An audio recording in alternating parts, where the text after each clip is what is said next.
Hey there, this is attorney Sarah Holmes of Holmes Business Law P.C. We are a general counsel services law firm located in Philadelphia and the suburbs. One question we get from business owners is, how can I make the hiring process easier? It's very cumbersome, it takes forever, we don't get great candidates, maybe people start and they're not a good fit. Well, what I would tell you is, number one, start with the process of posting your job description and your job ad. That is a way for you to not just post out there what you want someone to be doing or what you might be willing to pay them, but you should use the job posting as a way to weed out people that would not be a good fit for your business. So that would be doing things like explaining your company's culture. It would be writing it in a tone that matches the tone of your business. Not all businesses are super serious and need to convey that in a job posting. There's some industries that are very creative and have a lighthearted attitude, so you could write your postings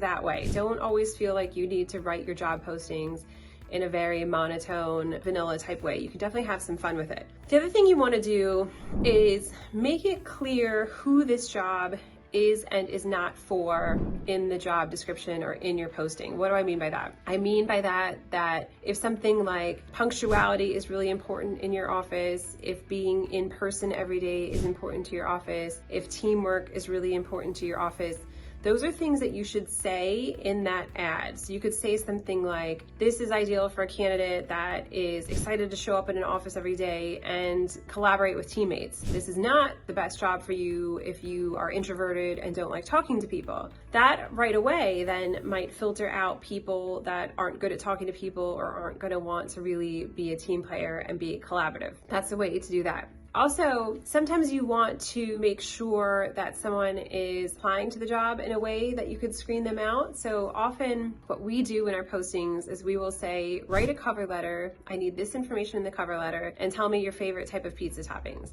So the way that this screens people out is, sometimes if you get a lot of applications for a job, you will see that 80% of people aren't even going to include the cover letter in the first place. So number one, if that's something we ask people to do and we're hiring for a very detail-oriented job, those people are out immediately. We don't even need to call them. I don't need to interview them. I'm saving myself a lot of time, right? So step number one. Step number two about the pizza is, okay, you did send me the cover letter, but did you actually read the posting and customize this cover letter for me? Out of the 80% of the people that even bother to do the cover letter, you're going to find that another 80% of the people now don't talk about the pizza in the cover letter, meaning they didn't actually read it, they didn't customize that cover letter for you. Again, if I am hiring for a very detail-oriented job and you can't be bothered to read this ad and respond to it as I asked you to, this is probably not the job for you. Again, it's a level of screening and saving time for everybody and potentially weeding out people that would not be a good fit. Finally, once you get to that very small select group of people that actually tell you about the pizza, those are the people now that you can spend time contacting and interviewing. What I normally suggest is, instead of someone high level in your business reaching out to people and interviewing them right from the get-go, have someone in your office that can initially pre-screen people and get a sense of who they are. Do they sound okay? Is this matching up with what we want? You know, you can have an admin, receptionist, assistant type person call them to schedule the interview, ask them some preliminary questions. Often people will really open up to support staff more than they would open up to like a hiring manager or an owner or someone else that's going to hire them from HR. So to the extent that this person can get a feel for who they are, have them ask them, you know, some pretty vanilla questions and have them report back to you. All right, how did this person sound? Do they sound like a good candidate? Were they enthused? You know, did this seem like a good fit for them? You wouldn't believe some of the things that sometimes people have told us when they talk to support staff about scheduling an interview. We've had people tell us straight out, I don't really need this job, I just applied for it just because.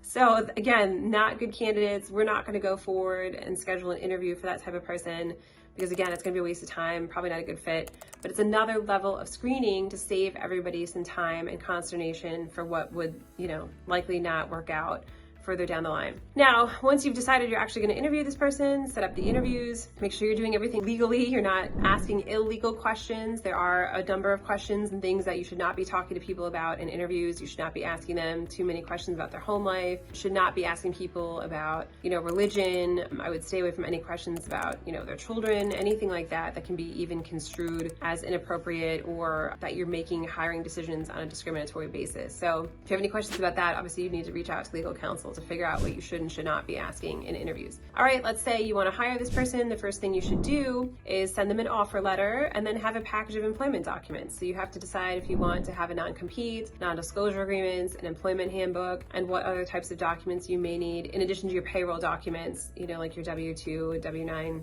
32, and your I-9 for them to come on board. So if you have any questions about the hiring process, you need help hiring people, feel free to reach out to our office. Our number is 215-482-0285. Thanks.